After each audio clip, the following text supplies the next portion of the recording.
En esta sexta práctica se va a estudiar un pórtico simple de acero, tanto desde el punto de vista de la resistencia como desde el de la estabilidad estructural, con ayuda del programa Abaqus de análisis por elementos finitos. Se determinarán los valores de las cargas críticas asociados a distintos modos de pandeo de la estructura y se calcularán las tensiones que producen unas acciones determinadas, tanto en la configuración indeformada del pórtico, mediante un análisis lineal de primer orden, como en la deformada, realizando un cálculo no lineal de segundo orden. Los objetivos de la práctica son los siguientes. En primer lugar, comparar los valores teóricos de las cargas críticas de pandeo de los pilares del pórtico, tanto en su propio plano como fuera de él, con los que se obtienen mediante un análisis computacional por elementos finitos. Por otra parte, también se quieren comparar entre sí las tensiones de segundo orden que resultarán aplicando la fórmula de la secante con la fórmula utilizada para la comprobación de elementos sometidos a esfuerzos combinados en el código técnico de la edificación, y además también mediante un análisis computacional con grandes desplazamientos y pequeñas deformaciones. Para facilitar su comparación con la fórmula de la secante, la fórmula del código técnico, que se muestra en la diapositiva, se ha simplificado eliminando los términos asociados a la posible excentricidad del axil en secciones de clase 4, así como el debido al momento flector en el plano perpendicular a la estructura, que en el problema analizado es nulo. Además, como en esta práctica se considerará que el vuelco de los elementos está impedido por las correas de cubierta y fachada, el coeficiente de reducción de resistencia por pandeo lateral G sub LT vale 1. Por otra parte, el coeficiente C sub MI de la fórmula del código técnico de la edificación únicamente transforma el momento flector máximo en el momento equivalente que aparece en la fórmula de la secante. Por lo tanto, la única diferencia entre ambas consiste en que en la fórmula del código técnico de la edificación el valor de la secante se sustituye por el valor del coeficiente de interacción K sub I, cuyo valor para distintos tipos de secciones se muestra en esta tabla. Finalmente, el tercer y último objetivo de la práctica consiste en distinguir claramente entre el cálculo de estabilidad propiamente dicho, que consiste en determinar la carga crítica de pandeo de un elemento ideal, y la resistencia en la configuración deformada de un elemento real, siguiendo la teoría de segundo orden, que es la comprobación que impone la normativa para todos los elementos estructurales comprimidos. En esta práctica se realizarán ambos cálculos, analizando y comparando sus resultados para aprender a interpretarlos correctamente, y se estudiará la metodología que emplean los programas de análisis computacional para obtenerlos, a lo que se dedican las siguientes diapositivas. Para entender la forma en que un programa de análisis computacional de estructuras aborda un problema en el que los efectos de la flexión y la compresión se acoplan entre sí, que es el fenómeno característico del pandeo, hay que empezar estudiando el equilibrio en la configuración deformada de una barra en una situación completamente general, con la única restricción de que el problema sea plano, en la que el elemento se encuentra sometido tanto a cargas de flexión, la carga uniformemente repartida Q, como de compresión, las fuerzas concentradas P en sus extremos. Esto es lo que se conoce como el problema de la viga columna. Si se estudia la rebanada diferencial de la directriz deformada de la barra, se obtiene el diagrama que se muestra ampliado a la derecha de la diapositiva. En este diagrama se muestran las secciones frontal y dorsal, separadas una distancia infinitesimal diferencial de x, y al estar la rebanada deformada, se aprecia que la sección frontal ha girado un ángulo diferencial de θ respecto de la dorsal en la que se sitúa el origen del sistema de coordenadas, y que el desplazamiento vertical de ambas difiere en una cantidad diferencial de v. También se representa la parte de la carga distribuida Q que actúa sobre la rebanada, junto con los esfuerzos axil N, cortante Q y el momento flector M que actúan en la sección dorsal, mientras que los de la sección frontal habrán sufrido una variación diferencial respecto de aquellos por efecto de la carga que actúa entre ambas secciones. Así en la sección frontal tenemos N más diferencial de N, Q más diferencial de Q y M más diferencial de M. Sin embargo, para estudiar el equilibrio de fuerzas en la rebanada diferencial, interesa sustituir los esfuerzos axil y cortante, perpendicular y paralelo respectivamente a la sección, por sus resultantes horizontal y vertical representadas en color azul. Conviene hacerlo así tanto porque las ecuaciones resultantes quedan más sencillas, como porque el valor de los esfuerzos propiamente dichos es desconocido a priori, ya que el dato del que se dispone habitualmente es el valor de las cargas paralelas y perpendiculares a la barra en su configuración inicial, indeformada, que permitirán determinar el valor de las resultantes h y v, pero no el de los esfuerzos en la configuración deformada, cuya orientación no se conoce hasta no haber resuelto completamente el problema. Se plantea, por lo tanto, el equilibrio de la rebanada diferencial de un elemento en su configuración deformada a partir de las fuerzas horizontal y vertical resultantes de los esfuerzos axil y cortante sobre la sección. En dirección horizontal se tiene únicamente la fuerza H en la sección dorsal, con signo negativo por estar orientada hacia la izquierda, y su equivalente en la sección frontal, que habrá sufrido una variación diferencial dada por su derivada respecto de x multiplicada por el diferencial de x. Como ambas fuerzas deben ser iguales, la derivada de H con respecto de x ha de ser nula. En dirección vertical se tienen la fuerza V, negativa por ir dirigida hacia abajo, la fuerza vertical en la sección frontal hacia arriba, que habrá sufrido también una variación diferencial, y la resultante de la carga uniformemente repartida Q sobre la longitud de la rebanada diferencial de x. Para que haya equilibrio, la derivada de la fuerza vertical debe ser igual a la intensidad de la carga distribuida.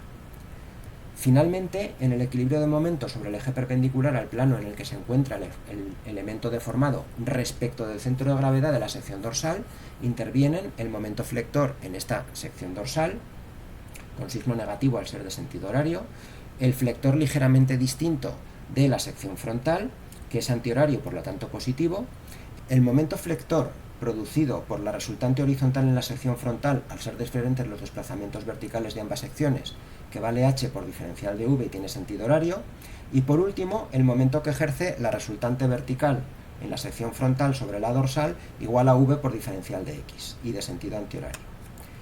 Se han despreciado los términos diferenciales de orden superior, como el asociado al momento producido por la carga distribuida, que sería igual a su resultante q por diferencial de x multiplicada por su brazo hasta el centro de la sección dorsal diferencial de x medios, o los debidos a las variaciones de h y v entre las secciones dorsal y frontal.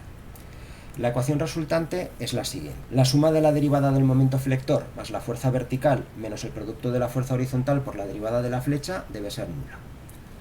Tanto el equilibrio de fuerzas horizontales como el de fuerzas verticales han dado lugar a las mismas ecuaciones que se obtenían estudiando la rebanada en su configuración indeformada, con la salvedad de que el axil y el cortante propiamente dichos han sido sustituidos por las fuerzas resultantes en dirección horizontal y vertical sobre la sección. Pero en la ecuación de equilibrio de momentos aparece este nuevo término, que supone el acoplamiento entre la compresión y la flexión y va a ser el responsable de todos los cambios que se produzcan en la formulación. Así pues, el estudio del equilibrio de la rebanada deformada conduce a las tres ecuaciones deducidas en la diapositiva anterior. Si en la ecuación de equilibrio horizontal se introduce la ecuación de comportamiento axial de una barra, por la que el esfuerzo en dirección longitudinal h es igual a la rigidez EA por la derivada del alargamiento U, entonces se obtiene la misma ecuación diferencial de equilibrio longitudinal del problema lineal de segundo orden, cuya solución es que el alargamiento U es una función lineal de la variable x, cuyas constantes de integración a y b se pueden determinar mediante las condiciones de contorno del problema. Las otras dos ecuaciones de equilibrio se pueden relacionar derivando la de equilibrio de momentos para que aparezca la derivada de la resultante transversal v, y sustituyendo esta derivada por la intensidad de la carga distribuida de acuerdo con la ecuación de equilibrio en dirección vertical. Si en la ecuación de equilibrio resultante se introduce ahora la de comportamiento a flexión, que relaciona el momento flector con la curvatura, la derivada segunda de la flecha al no tenerse en cuenta las grandes deformaciones, se obtiene una nueva ecuación diferencial de cuarto orden en la que aparece un término de segundo orden debido al esfuerzo de tracción o compresión sobre el elemento que no se encontraba en el problema lineal. Este término de segundo orden hace que la solución polinómica del problema lineal ya no sea válida y haya que buscar en su lugar soluciones armónicas. La solución de esta ecuación diferencial depende de que el esfuerzo axial sobre la barra sea de tracción o de compresión. En el primer caso, cuyo principal interés reside en el estudio de problemas de cables, los dos términos diferenciales de la ecuación tienen signo opuesto, y por lo tanto la solución tiene una parte polinómica, otra hiperbólica, junto con una solución particular, que depende de la carga. En esta expresión, para simplificar la notación, se ha utilizado el parámetro a para referirse a la raíz cuadrada del cociente entre la carga axial y la rigidez a la flexión. Esta sustitución va a ser habitual en muchas otras fórmulas que veremos en adelante. En cambio, si el esfuerzo es de compresión, que es la situación en la que se puede producir el pandeo, los términos diferenciales tienen distinto signo, y por lo tanto la parte armónica de la solución es trigonométrica. Este resultado se conoce como ecuación de la viga columna. Una vez obtenida la formulación diferencial del problema de flexocompresión, para resolverlo computacionalmente hay que plantearlo en forma matricial. Al igual que se hace en el método directo de la rigidez o cálculo matricial, se parte de un elemento sin carga en su interior, pero en este caso se plantea el equilibrio en la configuración deformada y se supone que se encuentra sometido a una compresión determinada, de manera que quedan las dos ecuaciones de equilibrio deducidas en la diapositiva anterior en su versión homogénea al no haber carga distribuida. Como ya se ha visto, las soluciones de estas ecuaciones son una recta definida por dos constantes a y b para la ecuación de equilibrio axial y una ecuación con un término lineal y otro trigonométrico para el equilibrio en flexión. Al no haber carga distribuida, la solución particular de este es nula. Para encontrar el valor de las 6 constantes de integración hay que imponer las condiciones de contorno correspondientes a los 3 grados de libertad, alargamiento u, flecha v y giro θ en ambos extremos del elemento. De esta forma quedan 3 ecuaciones en el origen, en x igual a 0, y otras 3 en el final, en x igual a l. Al imponer las 6 condiciones de contorno se consigue obtener tanto el desplazamiento longitudinal, el alargamiento u, como el vertical, la flecha v, en cualquier punto del elemento, dejándolos en función de los 6 grados de libertad de sus extremos. Para calcular el valor de los esfuerzos hay que utilizar a continuación las ecuaciones de comportamiento que ya se han empleado antes. El esfuerzo axial es el producto de la rigidez axial por la derivada del alargamiento, y el momento flector el producto de la rigidez a flexión E por I por la derivada segunda de la flecha. Finalmente, el esfuerzo cortante es la derivada del momento flector más el axial por el giro de la sección. De esta manera se llega a la siguiente ecuación matricial, en la que el vector de esfuerzos en los extremos del elemento, F, es igual al vector de grados de libertad U multiplicado por una matriz de rigidez de segundo orden, K2, que recuerda mucho a la de primer orden que se utiliza en el planteamiento lineal del método de los elementos finitos o en el método directo de la rigidez. La diferencia entre esta matriz de segundo orden y la tradicional de primer orden estriba en que en vez de los coeficientes constantes que aparecían en aquella, ahora se tienen 4 funciones de sensibilidad. F1, que ocupa el valor que en la matriz de primer orden aparecía un 6, F2, que está en la posición donde había un 2, F3, que está en la posición donde había un 4, y F4, que está en la posición donde antes había un 12. Estas funciones de sensibilidad tienen una expresión bastante compleja, y además dependen de la compresión que sufre el elemento a través del parámetro A, que como en la diapositiva anterior es la raíz cuadrada del cociente entre la compresión y la rigidez a flexión. El que la matriz de rigidez del segundo orden, necesaria para resolver el problema, dependa de la compresión del elemento, que no es un dato sino un resultado de cálculo, hace que el problema sea no lineal y deba resolverse iterativamente, como veremos un poco más adelante. Si se representan las funciones de sensibilidad en función del valor del cuadrado del argumento de la función trigonométrica, A por L, lo que es equivalente a estudiar su dependencia del esfuerzo de compresión, porque A por L al cuadrado no es otra cosa que P por L al cuadrado partido por EI, se obtienen las gráficas que se ven en esta diapositiva. En ella se aprecia que para valores de compresión grandes, las funciones, especialmente F2 y F3, resultan ser fuertemente no lineales. Sin embargo, afortunadamente, el rango de compresiones en el que interesa estudiar el comportamiento de una estructura es el de los valores inferiores a la carga crítica, puesto que los elementos lineales se agotan siempre antes de alcanzar este valor a causa de sus propias imperfecciones. Y resulta que cuando la compresión es igual a la carga crítica, el valor de A por L al cuadrado es igual a pi cuadrado, es decir, ligeramente inferior a 10. Como desde 0 hasta 10 las 4 funciones de sensibilidad tienen evolución bastante suave, esto permitirá un poco más adelante linealizarlas mediante un desarrollo en serie de Taylor y simplificar así notablemente el problema. Como ya se ha dicho, el análisis estructural con efectos de segundo orden, es decir, en la configuración deformada, requiere un proceso de cálculo iterativo consistente en las siguientes fases. En primer lugar, debe resolverse el problema lineal de primer orden con la matriz de rigidez tradicional, para determinar una primera aproximación del valor del esfuerzo de compresión en cada elemento. Con estas compresiones se evalúan las matrices de rigidez de segundo orden de todos los elementos y se vuelve a resolver el sistema por segunda vez, lo que permite volver a evaluar la compresión en cada elemento. Si los valores de los esfuerzos de compresión en una determinada iteración se consideran suficientemente parecidos a los de la iteración anterior, entonces el cálculo se considera concluido. En caso contrario, se corrige la matriz de rigidez de segundo orden con las nuevas compresiones y se repite el cálculo hasta alcanzar la precisión requerida. Con este procedimiento es posible resolver computacionalmente el problema no lineal de equilibrio en la configuración deformada, considerando los efectos de segundo orden. Sin embargo, el proceso iterativo descrito en la diapositiva anterior no permite determinar el valor de la carga crítica de la estructura. Se puede pensar que pudiendo evaluar la respuesta de la estructura en la configuración deformada, que es la comprobación que obliga a hacer la normativa, calcular la carga crítica no es necesario, puesto que solo un elemento ideal podría alcanzarla antes de pandear. No obstante, conocer el valor de la carga crítica y la deformación que adquiere la estructura cuando empieza a desestabilizarse, lo que se conoce como modo de pandeo, resulta interesante para analizar el comportamiento del edificio. Ver si el pandeo de un pórtico se produce antes en su propio plano o en el perpendicular, o comprobar qué cargas pueden resultar más o menos perjudiciales para la estabilidad de la estructura, ya que aquellas que produzcan una deformada similar al modo de pandeo resultarán más dañinas. Para hacer este análisis se parte de dos hipótesis: que solamente hay carga sobre los nudos de la estructura y que todas son proporcionales a un parámetro lambda. La primera hipótesis puede parecer muy restrictiva, puesto que todas las estructuras deben resistir cargas actuando a lo largo de sus elementos. De hecho, la mayoría de las cargas que establece la normativa son superficiales y se transmiten a los elementos como fuerzas uniformemente distribuidas. Sin embargo, esta es una condición habitual en todos los métodos computacionales, que concentran sobre los nudos del modelo todas las cargas antes de resolver el problema. El método de los elementos finitos utiliza las funciones de forma para proyectar sobre los nudos las cargas que actúan sobre los elementos, y el método directo de la rigidez descompone el problema en dos: uno con cargas sobre las barras y los nudos bloqueados, y otro con los nudos libres y las cargas concentradas sobre ellos, que es el que se resuelve para calcular el valor de los grados de libertad. Además, como ya se ha explicado en clase, la presencia de cargas que flexionen las barras puede alterar la forma del modo de pandeo, pero el valor de la carga crítica permanece prácticamente igual. La segunda hipótesis proviene del hecho de que cuando sobre una estructura actúan múltiples cargas, la determinación de la carga crítica no consiste en calcular el valor que debería alcanzar cada una individualmente para producir el pandeo, sino en obtener el valor por el que habría que multiplicar todas las acciones, este parámetro lambda, para desestabilizar la estructura. De esta forma, en caso de un problema en el que solo actuase una carga, el valor crítico de la misma sería el producto de su valor original por el factor lambda, que se determinaría al resolver el problema.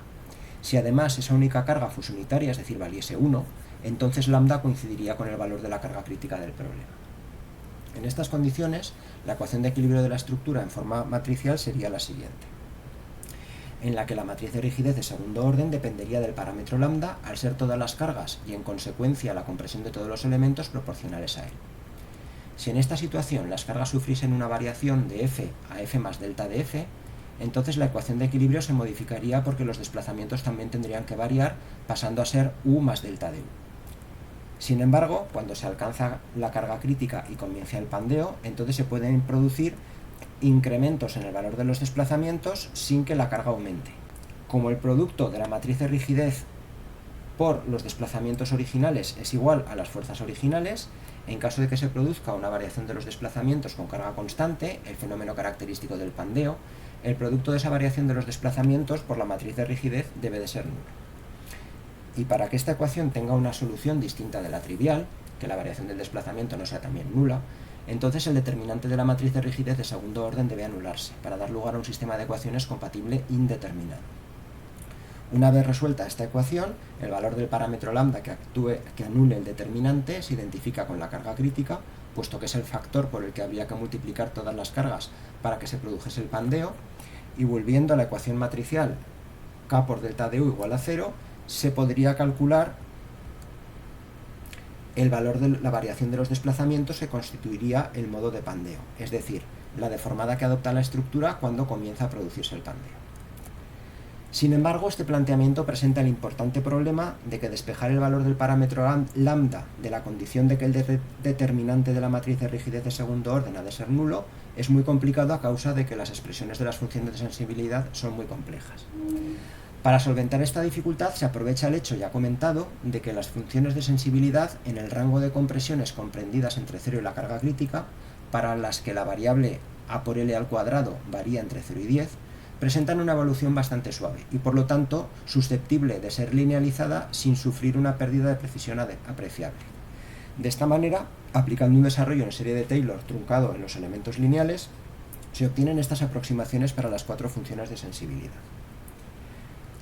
De esta manera, la matriz de rigidez de segundo orden adopta esta forma, que es susceptible de descomponerse en dos sumandos, uno constante y el otro proporcional a la compresión del elemento. La parte constante coincide exactamente con la matriz de rigidez lineal de primer orden para un elemento barra, mientras que la que multiplica al esfuerzo de compresión se denomina matriz de rigidez geométrica y es también constante.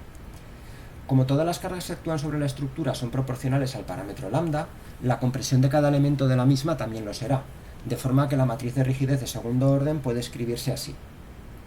Y como para determinar la carga crítica habría que encontrar el valor de lambda que anulase el determinante de la matriz de segundo orden, la ecuación que habrá que resolver ahora es esta. Si se multiplican a continuación ambos sumandos por la inversa de la matriz de rigidez geométrica, que es una matriz constante, y por lo tanto esto no supone un problema, queda finalmente un problema de autovalores sobre la matriz resultante del producto de la inversa de la geométrica por la de primer orden, que es fácil de resolver numéricamente. Los valores propios que se obtengan serán los valores de las cargas críticas. En realidad, los valores de los factores por los que habría que multiplicar todas las cargas que actúan sobre la estructura para que se produjese el pandeo. Mientras que los vectores propios correspondientes son los desplazamientos de los nudos del modelo en el modo de pandeo asociado a cada carga crítica. Aunque desde el punto de vista de la comprobación de estabilidad de la estructura el único valor significativo sería el primero, puesto que una vez alcanzada esta carga la estructura colapsaría y ya no sería posible aumentarla más, para entender mejor el comportamiento estructural puede ser muy útil conocer varios modos de pandeo, que indiquen las distintas posibilidades de fallo que puede presentar la estructura en distintos planos, por ejemplo. Una vez expuestos los fundamentos de los cálculos que se van a realizar en la práctica y los objetivos de la misma, únicamente queda definir con más precisión el problema que se va a resolver. Se trata de un pórtico rígido simple de acero S275, de 12 metros de luz y 8 metros de altura, en el que la sección de todas las barras es un perfil IPE 330. Sobre el dintel actúa una carga uniformemente repartida, cuya intensidad es de 6 kN por metro. Además, sobre la cabeza de los pilares actúan también dos cargas verticales de 250 kN cada una. Finalmente, sobre la cabeza del pilar izquierdo también actúa una carga horizontal de 50 kN. La base de los pilares se encuentra empotrada y su cabeza tiene impedido el desplazamiento perpendicular al plano del pórtico por el efecto del sistema de arriostramiento longitudinal del edificio. Como también se ha comentado, las correas de fachada y de cubierta impiden el vuelco de las vigas. Sobre esta estructura se van a realizar los siguientes cálculos. En primer lugar, un análisis computacional de estabilidad, utilizando el programa Abacus para determinar las cargas críticas más significativas y los modos de pandeos asociados a cada una de ellas. A continuación, un análisis de resistencia en la configuración indeformada, es decir, un análisis lineal de primer orden como los que ya se han hecho en prácticas anteriores. En tercer lugar, un segundo análisis de resistencia, en este caso en la configuración deformada teniendo en cuenta los efectos de segundo orden. Por último, habrá que realizar el cálculo de los resultados teóricos de las cargas críticas de los pilares, tanto en el plano del pórtico como en el perpendicular a él, así como de las tensiones de primer y segundo orden, empleando en el segundo caso la fórmula de la secante por un lado y las del código técnico de la edificación por otro. Para obtener los resultados teóricos hay que seguir el mismo procedimiento mostrado en el ejemplo 581 que se ha explicado en la clase de teoría, con las únicas salvedades de que las bases de los pilares de la práctica se encuentran empotradas en vez de apoyadas y de que las cargas son diferentes. Dado que este pórtico es hiperestático, para determinar los esfuerzos necesarios para calcular las tensiones, se pueden utilizar los programas CESPLA o MEFI. En la carpeta Modelos de elementos finitos para la práctica 6, que se puede encontrar en el ADD de la asignatura, se encuentra un fichero con un modelo que sirve para analizar el pórtico con el programa MEFI. A continuación vamos a ver cómo se construye el modelo de cálculo de la estructura con el programa Abacus, partiendo de un modelo preliminar que también puede descargarse de la misma carpeta del ADD, concretamente este que dice aquí E3 práctica 6 modelo CAE. Para empezar a hacer ahora el modelo con Abacus y obtener los resultados numéricos de la práctica, lo primero que hemos de hacer es descargarnos el modelo que había en el ADD, lo seleccionamos, esperamos que se descargue y una vez que se ha descargado vamos a Abacus. Podéis utilizar tanto la versión gratuita para estudiantes que seguramente conseguisteis cuando cursasteis Estructuras 2, como podéis utilizar también las versiones que están instaladas en los servidores de la escuela utilizando pues la aplicación Apps Anywhere y el acceso y la conexión por VPN para conectaros a la Universidad de Zaragoza. De cualquiera de las dos maneras podréis hacerlo. Una vez que tenéis el modelo en vuestro ordenador, lo buscamos en la carpeta de descargas.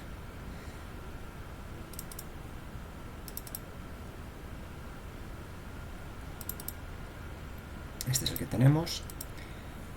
seguramente tendréis instalada una versión del programa más moderna que la que se utilizó para construir este modelo, con lo cual os dirá que lo va a actualizar a la versión que tengáis en vuestro ordenador. Le decís que sí, que no hay problema. Vale, y por fin ya está el modelo traducido a vuestro programa. Vamos al módulo. El programa ya tiene introducido el modelo de barras, están definidos los elementos, están definidas las secciones, está todo mallado, a falta únicamente de imponer las cargas. Entonces, si vamos al módulo de cargas, lo podemos poner en perspectiva, vemos cómo ya tenemos los dos pilares y el dintel con una malla suficientemente fina como para que los resultados sean buenos. Están puestas las condiciones de apoyo en la base de los pilares, unos empotramientos, y están impuestos también los desplazamientos nulos en la cabeza de los dos pilares debidos al efecto del sistema de arrastramiento longitudinal del edificio. Para poder hacer el cálculo vamos a tener que definir un paso nuevo. El único paso que está definido es el inicial, entonces le damos al menú de pasos crear. Vamos a crear un paso que se llame pandeo, por ejemplo. Tiene que ser una perturbación lineal y concretamente una perturbación lineal para pandeo. Le damos a continuar. En descripción podemos poner cálculo de cargas críticas de pandeo. Voy a quitar el acento por si acaso. Le decimos que utilice el algoritmo de resolución de problemas de valores propios que utiliza por defecto, y tenemos que decirle cuántos datos de cargas críticas y de modos de pandeo queremos que nos calcule. Ya he comentado antes que el más significativo sería el primero, pero claro, con eso tendríamos o el pandeo dentro del plano o el pandeo fuera de él, el que se vaya a producir para la carga más baja. Si queremos encontrar los dos valores para compararlos con los valores teóricos, tendremos que pedir que calcule unos cuantos más. Concretamente le vamos a pedir 15, con lo cual vamos a tener información más que de sobra. Decimos OK. Y a continuación tenemos que añadir las cargas correspondientes a este paso de carga de pandeo. Vamos al menú de cargas, le damos crear. Va a ser una fuerza concentrada, a la carga la vamos a llamar también pandeo. Nos aseguramos de que el paso en el que se introduce sea el paso de pandeo. Le damos a continuar. Nos pide que seleccionemos los puntos en los que hemos de introducir la carga. Entonces seleccionamos la cabeza del pilar izquierdo y manteniendo apretada la tecla de mayúsculas la del pilar derecho, con lo cual seleccionamos los dos puntos. Y en el diálogo que nos sale, en la casilla de CF2, con fuerza concentrada en la dirección 2, que es la dirección vertical, ponemos un valor -1. Ya hemos comentado en la introducción teórica que si la carga que colocamos en el modelo es una carga unitaria, directamente el valor propio que nos calcule el programa al resolver el problema de valores propios será directamente el valor de la carga crítica. En caso de aquí poner una carga, por ejemplo, de 250 kilonewtons, la carga crítica serían esos 250 kilonewtons multiplicados por el coeficiente que nos diera el programa al resolver, con lo cual pues tendríamos que hacer nosotros la cuenta. Para eso ponemos una carga unitaria y no es necesario resolver esa cuenta. Ya tenemos las cargas colocadas, los apoyos ya estaban puestos, el paso de carga ya está definido, pues es momento de crear la tarea para que la calcule Abaco. Vamos a Jobs, a tareas, le damos a crear una. La llamamos también pandeo, le damos a continuar. En principio dejamos todas las opciones que nos da por defecto porque nos sirven, y una vez que tenemos la tarea podemos colocarnos encima de ella y con el botón derecho decir que la envíe a calcular, submit. Le damos aquí. A mí me dice que la tarea ya existe porque la he estado calculando antes, le digo que la sobrescriba. Aquí me dice que la tarea se ha enviado ya a calcular y ahora lo que tenemos que esperar es a que concluya el cálculo. Le puede costar, mi ordenador no es precisamente ninguna maravilla, con lo cual le va a costar un poquito calcularla. Hasta ahora he estado creando los ficheros y comprobando que estaba todo bien, ahora ya está ejecutando el cálculo propiamente dicho, está calculando los 15 valores propios.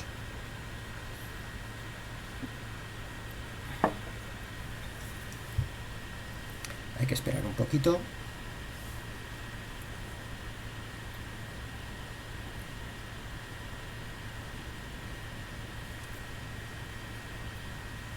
Y por fin tenemos la solución. Una vez que aquí pone que el cálculo está completado, podemos ir a consultar la solución. Vamos al módulo de visualización, le decimos que abra, esto ya no estará aquí, esto estará en temporal,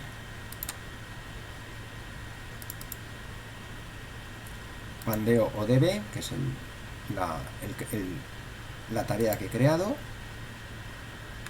y aquí tenemos los resultados. El paso es Pandeo, cálculo de cargas críticas de Pandeo. El primer modo es para un valor de 520.118 newtons. El modelo está introducido en sistema internacional, con lo cual este resultado está en newtons, y si queremos ver el modo de Pandeo correspondiente, pues tenemos que pinchar aquí para que dibuje la deformada. Bueno, pues vemos que efectivamente el primer modo de Pandeo, correspondiente a un valor de 520 kilonewtons, este valor habrá que compararlo con la carga teórica de Pandeo para un pilar empotrado en la base y apoyado arriba, es decir, para una longitud de Pandeo beta de un coeficiente beta de 0,7, con la inercia correspondiente al eje débil del perfil IPE 330, puesto que está pandeando fuera del plano, pues habrá que ver si la carga crítica teórica que nos sale es suficientemente parecido a estos 520 kilonewtons que nos ha dado el programa. Si le doy a este botón, me aparecerá el siguiente modo de Pandeo, el segundo. Nos damos cuenta que la carga es prácticamente la misma, 522 kilonewtons en vez de 521, y la única diferencia es que en la anterior los dos pilares se deformaban en la misma dirección y aquí uno va para adelante y otro va para atrás. Requiere una carga ligeramente mayor porque, lógicamente, si analizamos toda la estructura, esta situación requiere la torsión del dintel, puesto que aquí uno de los pilares está girando en un sentido y aquí está girando en sentido contrario. Lo que pasa es que el dintel, al ser un perfil abierto de pared delgada, pues tiene una rígida torsión tan baja que prácticamente sale la misma carga de Pandeo. Cualquiera de las dos debería ser, concretamente la primera, la que hemos visto antes, debería ser la correspondiente a la carga teórica que calculéis vosotros. Si miramos el siguiente modo, pues lo que tenemos es, otra vez con los dos pilares en la misma dirección, pero ahora, en vez de sacar el primer modo de Pandeo de una columna empotrada apoyada, nos saca el segundo, con un desplazamiento primero hacia la izquierda y luego hacia la derecha, o primero hacia adelante y luego hacia atrás. Si pinto el siguiente, me queda el simétrico del anterior, pero con un pilar deformándose en cada dirección. Y por último, el quinto modo de Pandeo es por fin el primer modo de Pandeo en el plano de la estructura. Este desplazamiento se produce lateralmente. Si lo vemos de frente, se aprecia perfectamente que el desplazamiento que se produce es lateral. El valor propio para el que se produce son 2.412.000 newtons, es decir, 2.412 kilonewtons, que es el valor que habrá que comparar con el modo de Pandeo de la estructura en su propio plano, que podéis obtener pues a partir de los coeficientes de rigidez que se obtienen al resolver el problema del pórtico, igual que el problema resuelto en clase. Con esto concluiríamos el cálculo de la primera fase del cálculo, del cálculo de Pandeo propiamente dicho, al haber obtenido todos los modos de Pandeo.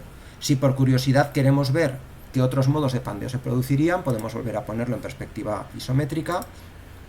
Este sería el sexto, sería el tercer modo de Pandeo de los pilares fuera de su plano, este sería el simétrico, el cuarto fuera de su plano, el simétrico, el quinto fuera de su plano, el simétrico, y aquí por fin el modo de Pandeo número 12 nos daría el segundo modo de Pandeo de la estructura dentro de su propio plano, ¿vale? Visto desde frente tendríamos esta situación.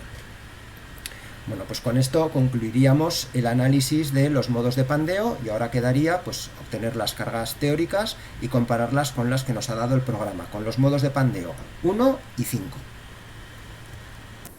Bueno, para hacer ahora los cálculos de tensiones en régimen lineal y en régimen no lineal, con teoría de primer y de segundo orden, vamos a volver al módulo de cargas, primero al módulo de pasos, para crear un paso correspondiente al cálculo lineal. Vamos a crear un nuevo paso, vamos a llamarlo cálculo de primer orden. En este caso podemos utilizar también una perturbación lineal, pero no de pandeo, sino de cálculo estático. Le damos a continuar. Vale, parece que no podemos poner un número. Entonces vamos a poner primer orden. Así. Continuar. Aquí es importante fijarse que esta bandera NLGeom, es decir, para no linealidades geométricas, está desactivada. Esto quiere decir que va a hacer un cálculo lineal en la configuración indeformada. Cuando a continuación hagamos el cálculo de segundo orden, habrá que indicarle que si queremos una no linealidad geométrica para que calcule sobre la configuración deformada, pero ahora está bien. Le damos a OK y ahora vamos a crear las acciones. Vamos a Loads, vamos a crear una nueva carga. Empezamos por la carga uniformemente repartida.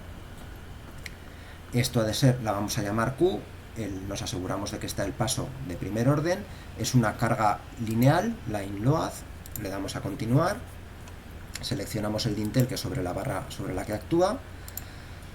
Y como el valor de la carga uniformemente repartida era de 6 kN por metro, lo podemos comprobar en el enunciado de la práctica. La carga era distribuida de 6 kN por metro, las cargas verticales de 250 kN y la carga horizontal de 50. Antes, en el primer ejercicio, me parece que he dicho que el modelo estaba definido en sistema internacional. En aquel caso me estaba refiriendo a que el valor de las fuerzas estaban dadas en newtons, lo cual es correcto, pero los valores de las dimensiones están dados en milímetros, no en metros. Por lo tanto, habrá que introducir el valor de la carga en newtons por milímetro. Entonces tenemos una carga de 6 kilonewtons por metro, 6 kilonewtons partido por metro, eso es exactamente 6 newtons partido por milímetro. 6.000 newtons entre 1000 milímetros, pues nos da la misma relación.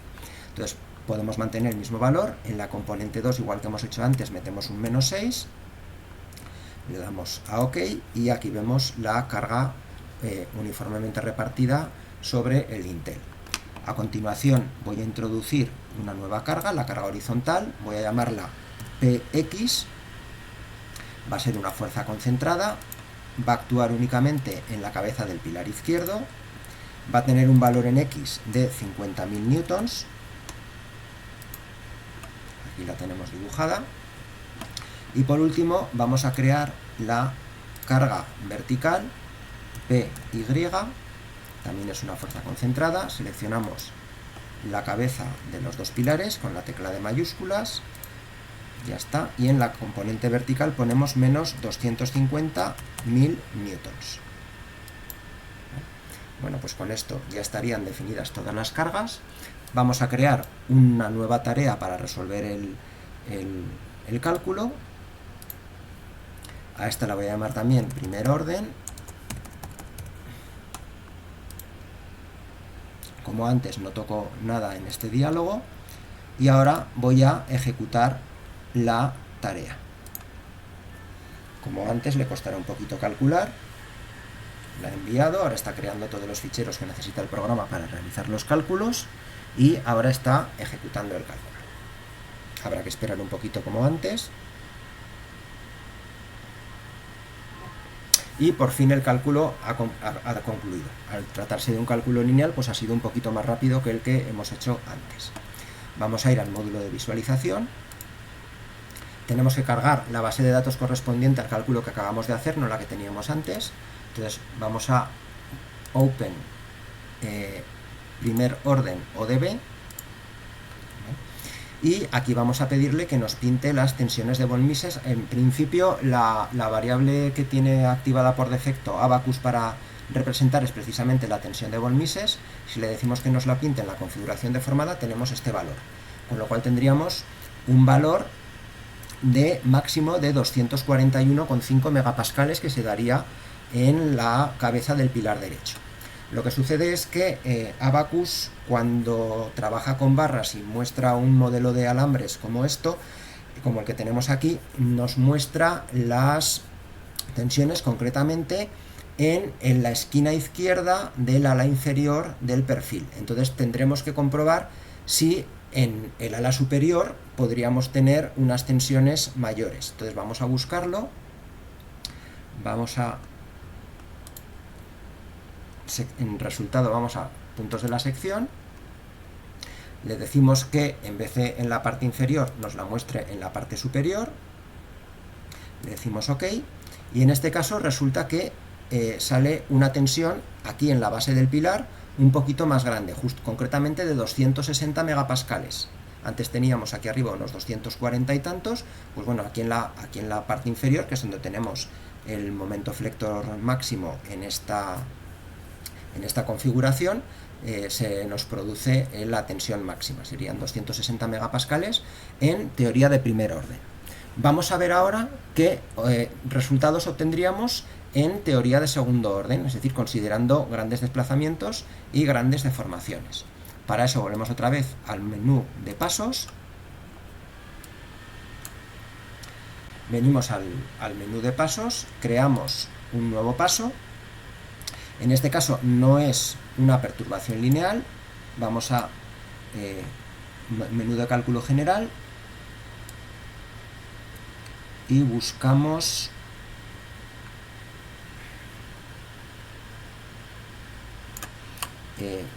caso general estático, le damos a continuar y aquí le decimos que en este caso sí que quiero tener en cuenta los efectos de no linealidad geométrica para que calcule los resultados en la configuración deformada. No le he puesto nombre,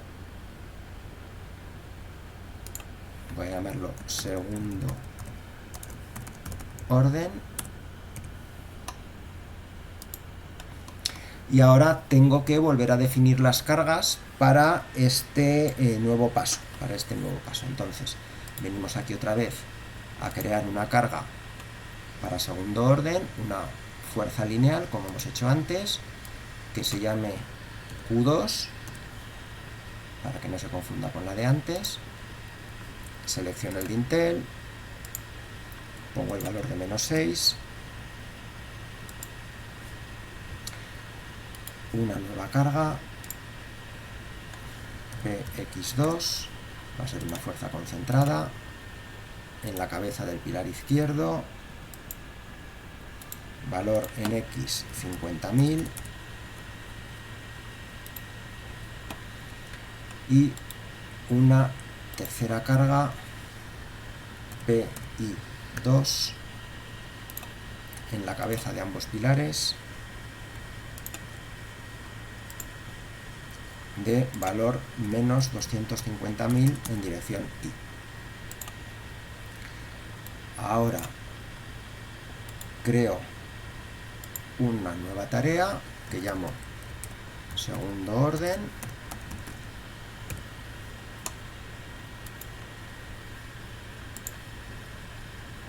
y la ejecuto.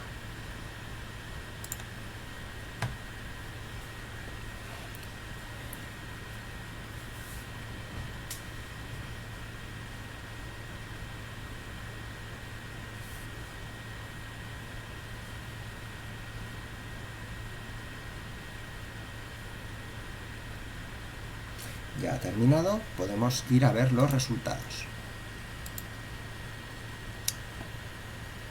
Tenemos que abrir, estamos viendo todavía los resultados del cálculo anterior, vamos a abrir el nuevo fichero de resultados, el de segundo orden. Pedimos que nos pinte las tensiones, en este caso lo pinta en la indeformada porque las deformaciones son más grandes, pero daos cuenta que como seguimos teniendo seleccionada el ala superior igual que antes, la tensión que antes era de 260 megapascales ahora se ha convertido en 280,5.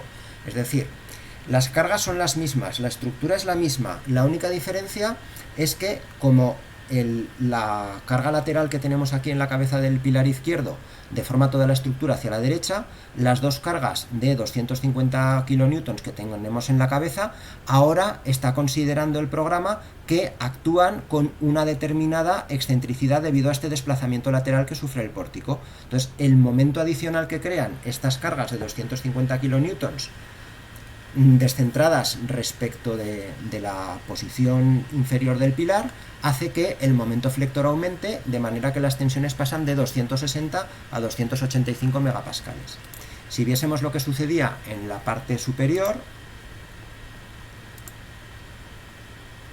¿vale?, pues los 240 y tantos megapascales que teníamos antes se convertían en 257, pero vamos, el valor máximo, el de aquí abajo, es el que acabamos de ver.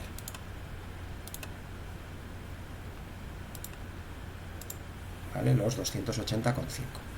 Bueno, pues este valor habrá que compararlo con los resultados teóricos que se obtengan con la fórmula de la secante o con la fórmula del código técnico, exactamente igual que se hacía en el ejemplo que os he mencionado al final de la introducción teórica que hicimos en clase. Entonces tendréis que coger ese ejemplo, adaptarlo a los datos de este problema, repetir los cálculos y ver si las tensiones que salen en él pues son 280,5 megapascales. Para comprobar los resultados lineales que hemos hecho en el ejercicio anterior, basta con que cojáis directamente el resultado que os ha dado MEFI o CESPLA de la tensión en la base del pilar derecho, porque debería coincidir prácticamente con lo que ha dado Abacus. Si no, como tanto CESPLA como MEFI os dan los diagramas de esfuerzos, si queréis podéis calcular manualmente con ese axil y ese flector que tenéis en la base del pilar derecho qué tensión normal obtendría. No os compliquéis con tensiones tangenciales para calcular la de von Mises, aunque aquí tengamos la tensión de von Mises os va a salir prácticamente lo mismo, pero debería salir en el cálculo lineal pues prácticamente los mismos valores con MEFI, con CESPLA o con Abacus, o si cogéis los esfuerzos y calculáis las tensiones a mano. La única diferencia que puede haber entre los resultados que está dando Abacus y los que os den CESPLA o MEFI o los que hagáis manualmente se pueden deber, y de hecho seguramente habrá una pequeña diferencia, porque tanto MEFI como CESPLA, como si hacéis los cálculos manualmente, vais a tomar las propiedades que tiene un IPE 330 de catálogo, es decir, vais a coger un área, vais a coger una inercia que da el IPE 330 de catálogo. En cambio, como Abacus no tiene ninguna biblioteca de secciones comerciales, lo que ha habido que hacer es definir una sección con las mismas dimensiones que una IPE 330, pero formada exclusivamente por rectángulos. Es decir, la altura son 330 milímetros, la anchura de las alas es la correspondiente al IPE 330, los espesores de las alas y del alma son los del IPE 330, pero los radios de redondeo que hay entre las alas y el alma en un IPE 330 en el modelo de Abacus no están metidos, con lo cual la sección y la inercia, el área y la inercia que tiene la sección que tengo definida en Abacus es ligeramente inferior a las que tiene un perfil comercial. Por eso las tensiones que os esté dando Abacus en régimen lineal, en el régimen no lineal que tenemos aquí no tiene sentido porque no tenéis nada con que compararlos, pero si comparáis las de primer orden de Abacus con las de CESPLA o MEFI, os saldrán las de Abacus ligeramente mayores porque el elemento con el que estáis calculando tiene un área o una inercia ligeramente inferiores. En cambio, en la parte de las tensiones de segundo orden, se trata de que comprobéis cuál de las dos fórmulas, digamos, teóricas que tenemos en clase se adaptaría mejor a este valor que hemos obtenido. Con esto concluiría la práctica y ya solamente quedaría, pues eso, que hagáis los cálculos teóricos y comprobéis lo que os ha salido.